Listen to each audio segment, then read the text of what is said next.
Today we have a special episode where we're going to be going in depth into kind of a little bit like what your week should look like if you're trying to get better. So welcome to episode 15 of Run It Straight.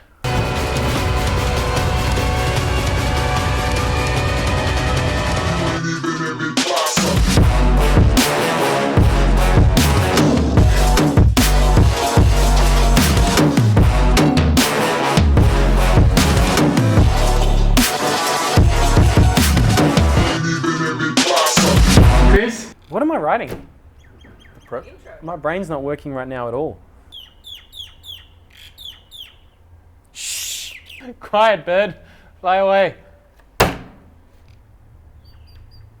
Our question comes via Instagram. It was not anonymous actually, but I forgot to write down the guy's name, so I'm sorry, we can just pretend that it is.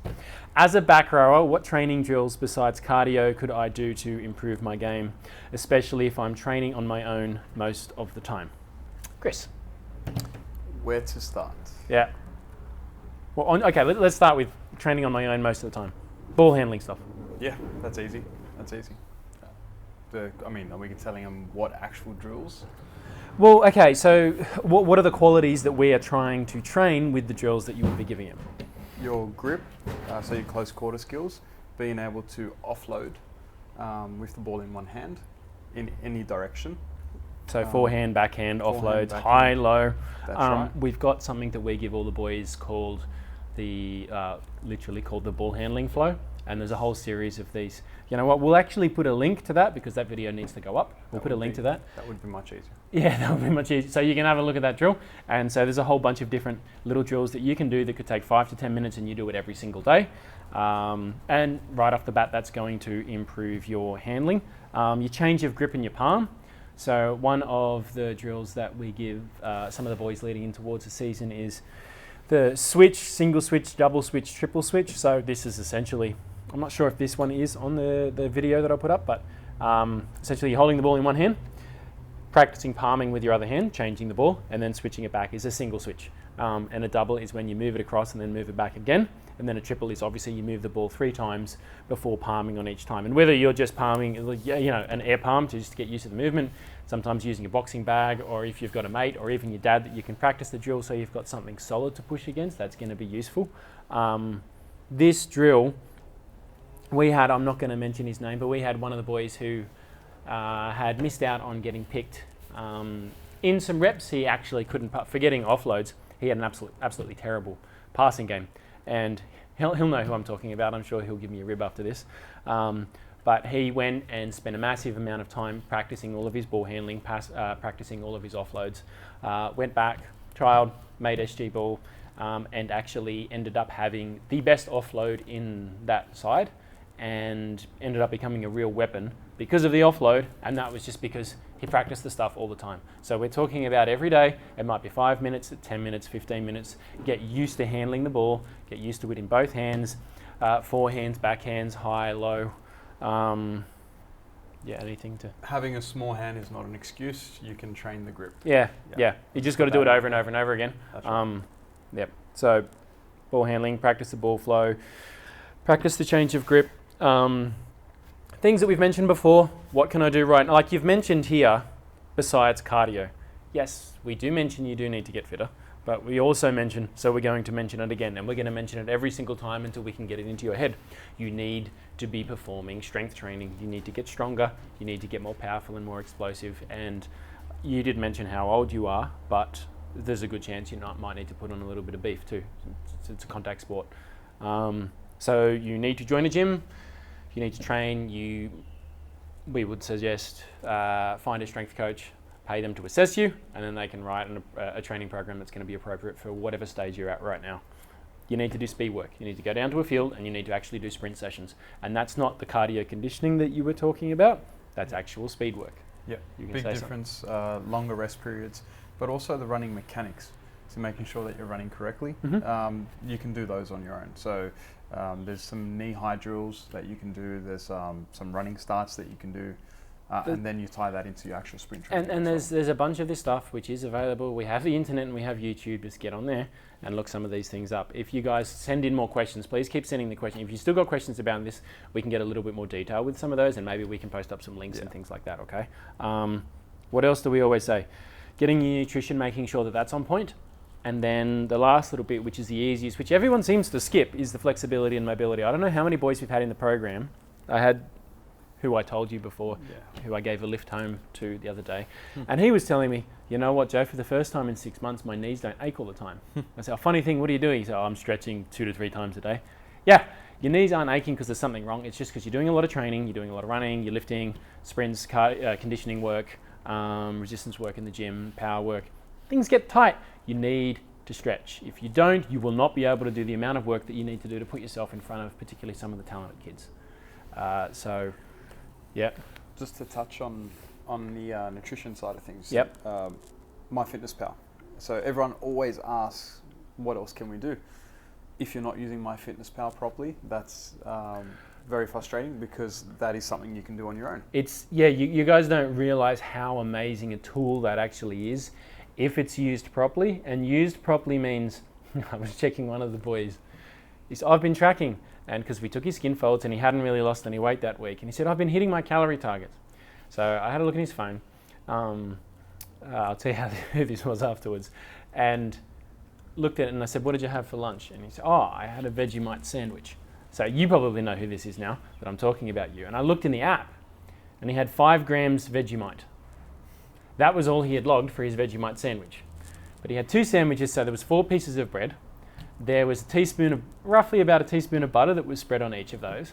And then there was some Vegemite spread on each of those. But all he had put into the app, he just looked up Vegemite, 5 grams, and hit tracking.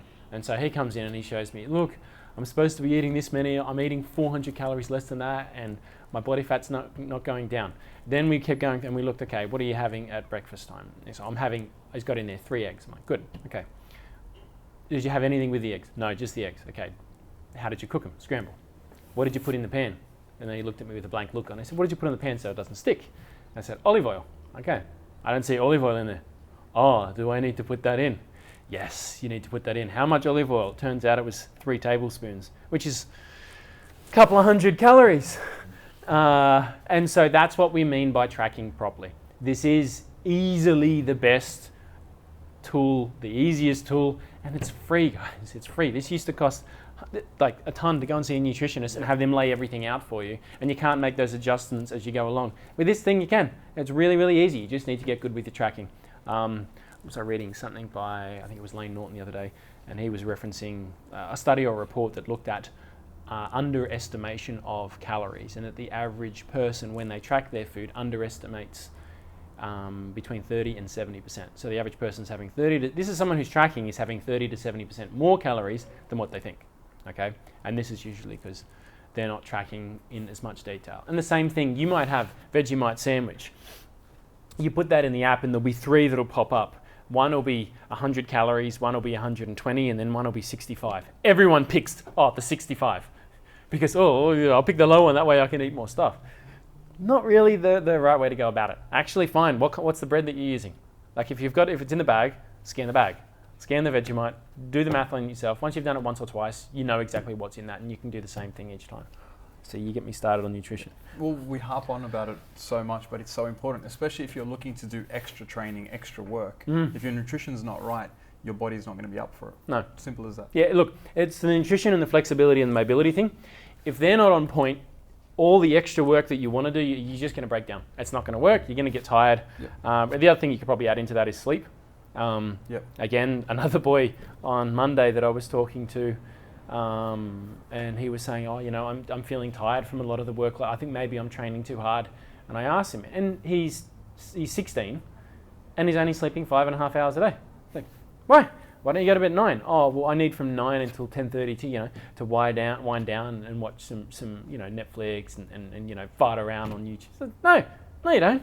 Wind down in 5 minutes. Stop using your phone at 7 o'clock. That way your nervous system's going to be, your hormone, everything's going to be where it needs to be. And then go to bed. Maybe you start going to bed at 10 and you do that for a week, and then you're going to go 9:45, then 9:30, and work it back so that you can go to 9 so you can get enough sleep so you can recover. We've just added a couple more. So flexibility, sleep, and nutrition. If those things aren't on point, you're not going to be able to do all the other work that you want to do. And again, I will say, you're planning on increasing your workload.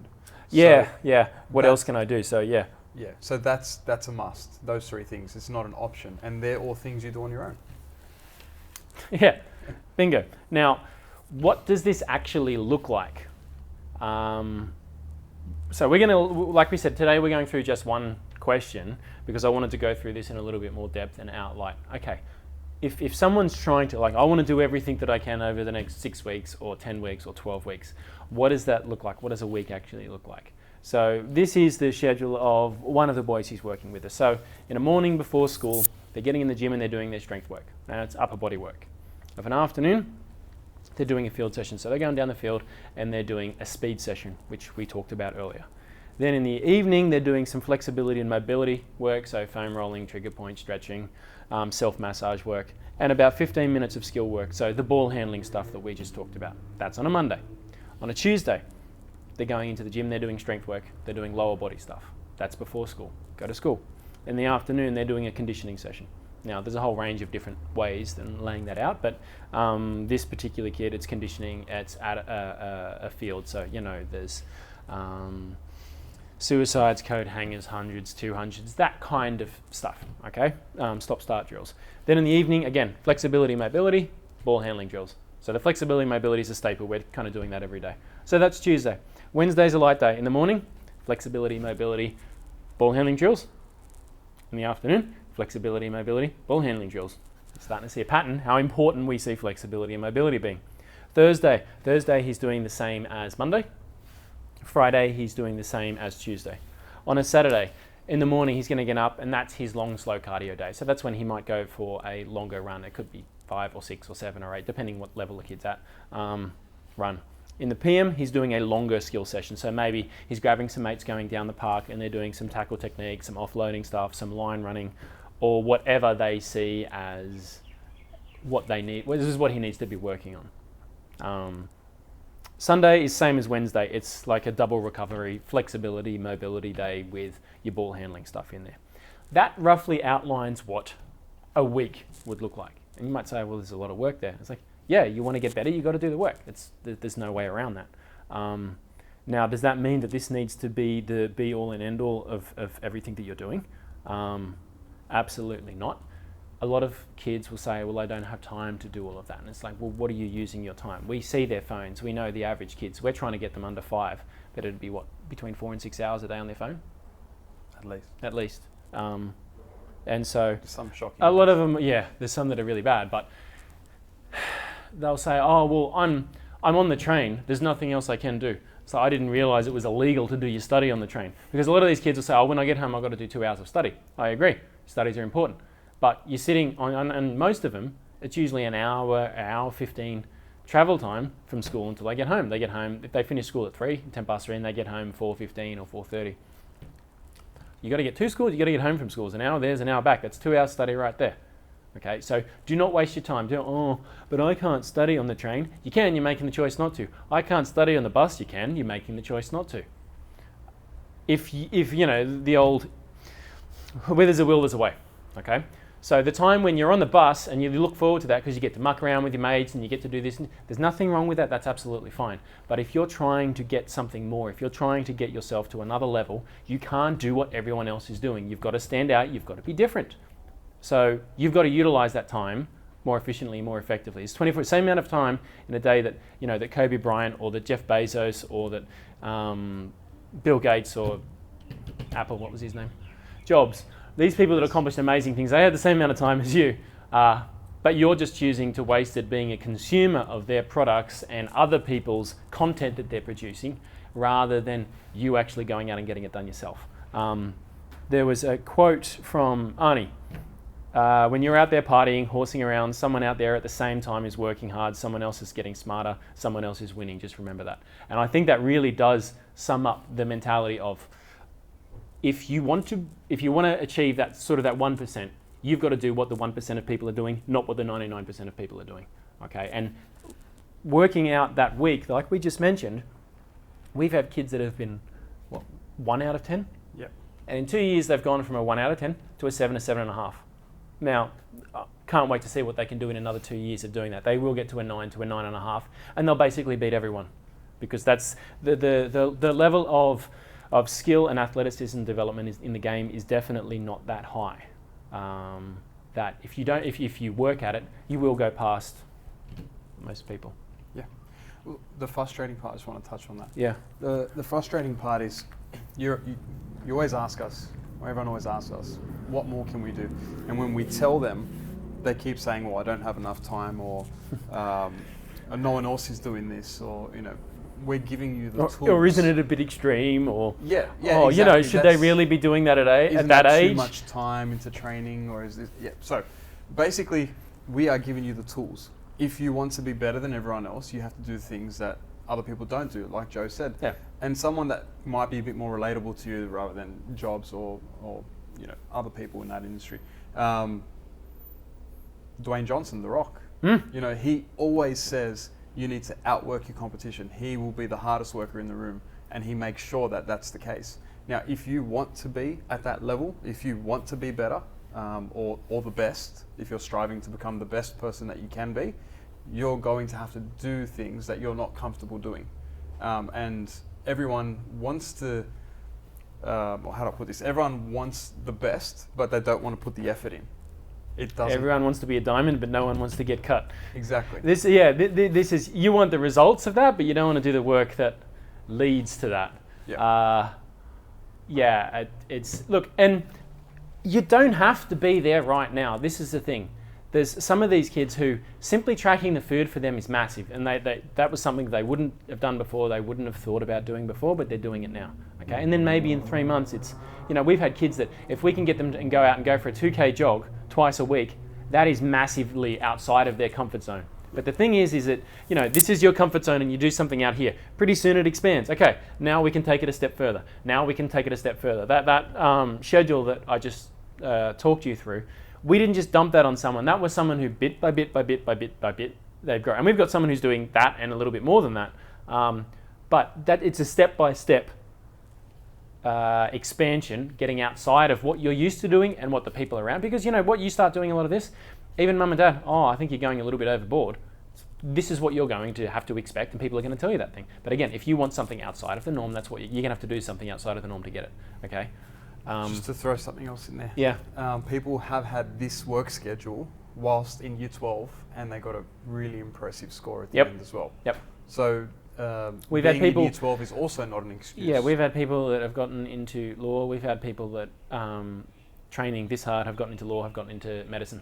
So don't give us that rubbish either. It's when you come to me and say I don't have time, and I look on your phone and you're spending 20 minutes a day on your phone, and then I ask about everything else that's going on in your life, maybe. But so far, all the boys we've had come through the program, I don't think we've ever had anyone who's been less than 4 hours, at least not initially, right? No. And 4 hours a day, that's being wasted right now. Okay, so you sleep 8, that leaves 16. That's 25% of your day flushed down the toilet. Put the damn phone down. No one ever got anywhere by taking freaking selfies of themselves to become a better footballer. Okay, so stop taking photos and sticking them up on Instagram. Actually go out and do something. Okay? That's our little rant. Yep, rant over. Rant's over. Okay. Please keep sending in your questions. Be very specific. This is a good one. Follow us on Instagram, Facebook, YouTube. Thank you very much, and we'll see you in the next episode.